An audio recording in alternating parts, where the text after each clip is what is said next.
Bem, pessoal, vamos de BTC no fim de tarde desse domingo. Agora na Espanha já são 23 horas e 38 minutos, no Brasil 18h38. Vocês vejam que o que está segurando a BTC é a nuvem de Shimoku aqui no diário.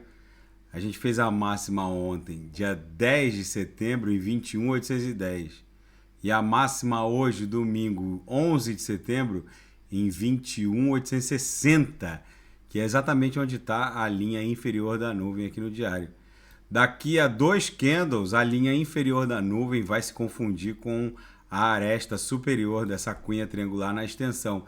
E é possível que a gente exploda nessa onda 1 que vai levar a BTC para buscar essa camada congestional entre 28 e 30 mil dólares, entre 28, 29 ou 30 mil dólares, que foi à beira do abismo e acabou levando a BTC para a mínima nessa corretiva em 17.622 em 18/6. Na nossa banda de VWAP mensal, segue o script. A gente segue com a banda de VWAP do mês 9, mês de setembro, que a gente está desenhando agora sob os nossos olhos, engolfada pela grande banda de VWAP do mês 6 de 2021, que engolfou também, que abraçou a do mês 7, a do mês 8 e segue abraçando a do mês 9.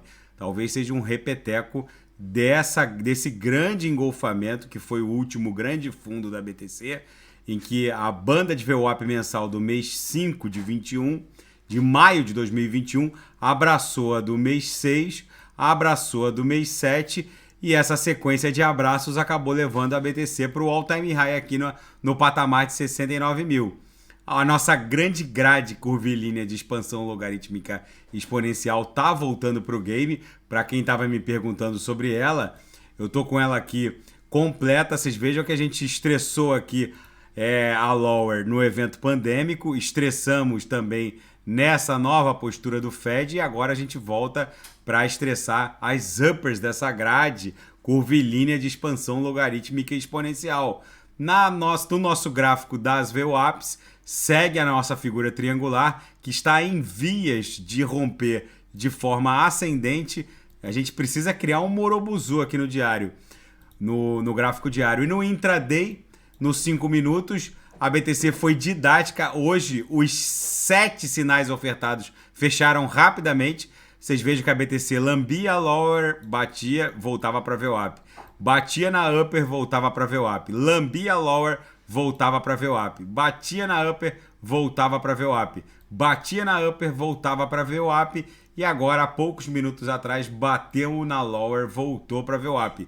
Todos os sinais ofertados fecharam rapidamente. E na seara fática, a MicroStrategy do Michael Saylor confirma que vai vender ações em tesouraria da MicroStrategy para comprar BTC. O negócio, inclusive, já foi objeto de comunicação à CVM norte-americana, à SEC, e realmente eles vão emitir ações preferenciais da classe A para comprar BTC de forma institucional pela MicroStrategy. E o presidente da OAB brasileira diz que criptomoedas são uma revolução promissora, mesmo com tabus.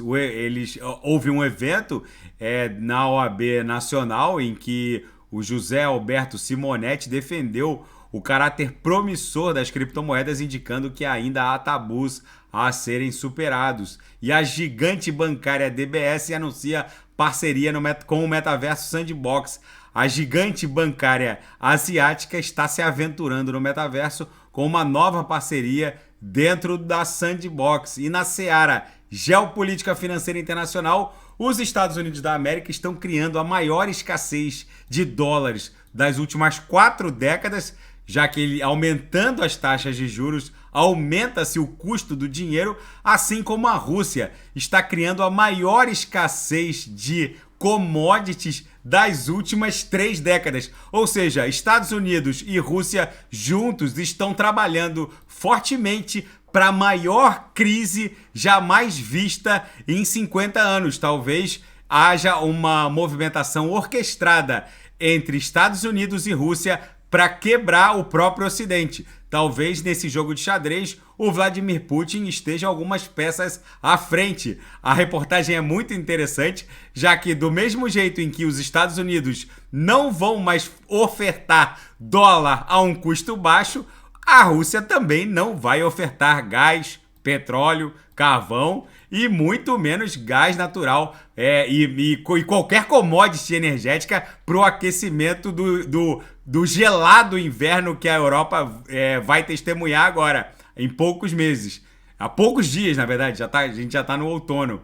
E as luzes da Torre Eiffel serão desligadas para reduzir o consumo de energia.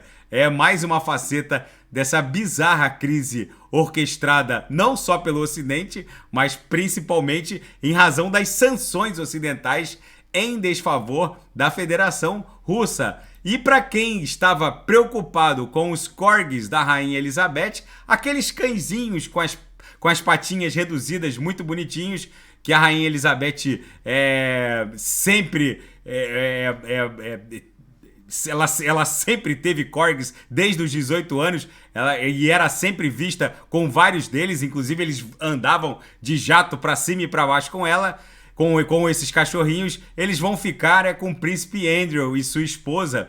E para as legiões de amantes de cães que se perguntavam o que acontecerá com os 2 corgis ainda remanescentes que estavam com a rainha, os filhotes ficarão com o príncipe Andrew e sua família. Enfim, os cachorrinhos da Rainha Elizabeth estão muito bem cuidados. A BTC segue acumulando forte para superar a aresta aqui superior dessa grande cunha triangular no patamar de 22.500, 23 mil dólares. Se romper, se formar um Morobuzu aqui, ó, que é um corpo real de candle avançando para mais de 2 quadrantes, vocês podem ter certeza que a BTC só vai descansar em 30 mil, vai formar uma onda 2 e numa onda 3 vai buscar essa camada congestional aqui no patamar de 40 mil dólares, que se confunde com o centro gravitacional da nuvem no semanal. Gente, o DXY tá dando sinais de fraqueza, vamos ver como ele vai se comportar agora com a abertura dos mercados na segunda-feira, mas eu tenho para mim que ele vai avançar para baixo em direção à nuvem e a BTC vai explodir em direção a 30 mil dólares. Quem viver verá. Fiquem com Deus. Se nada fugir do script, eu volto amanhã para analisar a própria BTC. E quem quiser sugerir alguma análise, é só colocar nas mensagens abaixo. Grande abraço, fiquem com Deus, até amanhã.